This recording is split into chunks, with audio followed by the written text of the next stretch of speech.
Assalamu alaikum wa rahmatullah wa barakatuhu. Que la paix et la bénédiction d'Allah soient sur nous. Aujourd'hui, nous avons rendez-vous avec un frère qui pose une préoccupation dans le Coran. Donc, nous allons écouter, nous allons revenir juste après. Bismillah, écoutons. Au verset 102, Allah nous dit ceci. Dis, c'est le Saint-Esprit Gabriel qui l'a fait descendre de la part de ton Seigneur en toute vérité, afin de raffermir la foi de ceux qui croient, ainsi qu'une guide et une bonne annonce pour les musulmans. Donc, c'est là maintenant qu'on est surpris. Allah nous dit que Gabriel, c'est le Saint-Esprit. Donc, Gabriel n'est plus un ange. Comment Gabriel se retrouve maintenant étant le Saint-Esprit? Pourtant, Gabriel, dans la Bible, c'est un ange. Est-ce que c'est Allah qui s'est trompé, ou c'est Mohamed, ou c'est le traducteur du Coran? Question. DDR Bénin. Ce n'est ni Allah qui s'est trompé, loin de lui toute imperfection. Ce n'est ni Muhammad sallallahu alayhi wa sallam qui s'est trompé, loin de lui toute tromperie. Et ce n'est ni les traducteurs qui se sont trompés, mais c'est plutôt vous qui avez un problème de compréhension. Vous ne pouvez pas prendre deux thèmes dans deux livres différents et voudrant que ça dise la même chose. Quand Allah dit que l'ange Gabriel est le Saint-Esprit dans le Coran, il ne faut pas penser au Saint-Esprit de votre Bible. Ce n'est pas la même chose.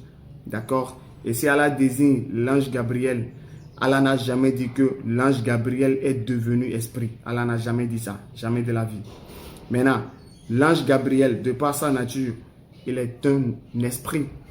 Et de par son qualificatif, il est saint. Je te donne l'exemple.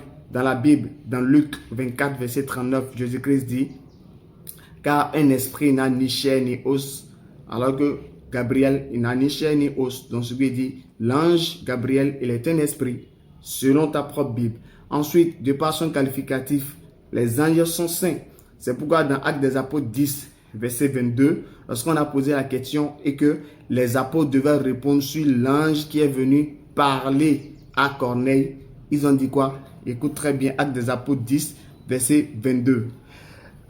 Corneille, centenier, homme juste et craignant Dieu, et de qui toute la nation des Juifs rend un bon témoignage, a été divinement averti par un saint ange.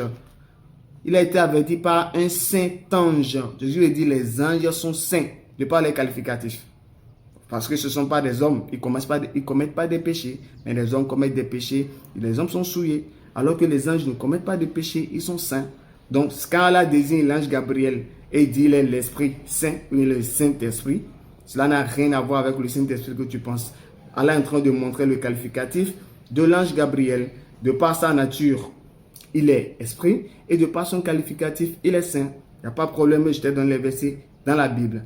Maintenant, je te prends un exemple simple. Si je dis, par exemple, pour rester dans l'actualité, je parle de Francis Ngannou et je le désigne en tant qu'homme fort. Est-ce que tu vas me dire, ah, depuis quand Francis Ngannou est devenu un homme? Depuis quand il est devenu un homme? Non, mais il est un homme, c'est un être humain. Mais je mets ici l'accent sur sa nature. Être humain, est-ce que c'est une femme? Non, c'est un homme. Donc, je mets l'accent sur sa nature. Donc, il est homme de par sa nature et il est fort de par son qualificatif.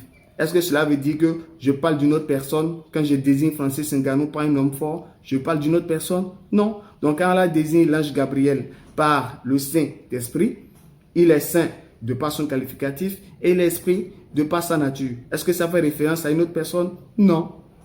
Non, pas du tout, mais c'est la même personne. Il faudrait comprendre, d'accord? Maintenant, je vais te prendre un exemple simple. Regarde dans la Bible, dans Ésaïe 42, verset 8.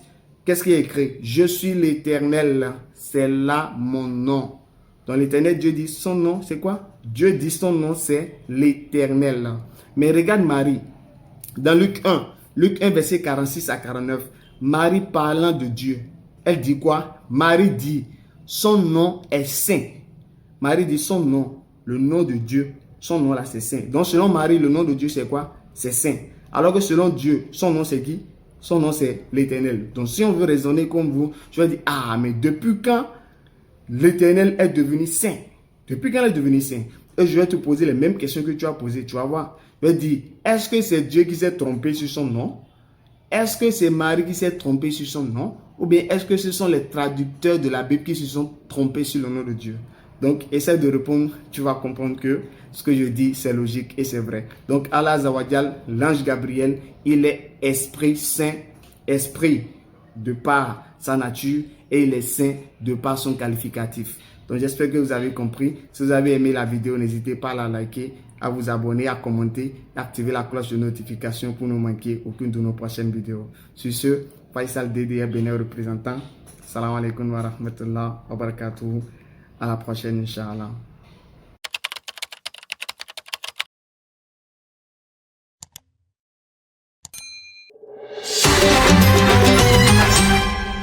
DDR Bénin.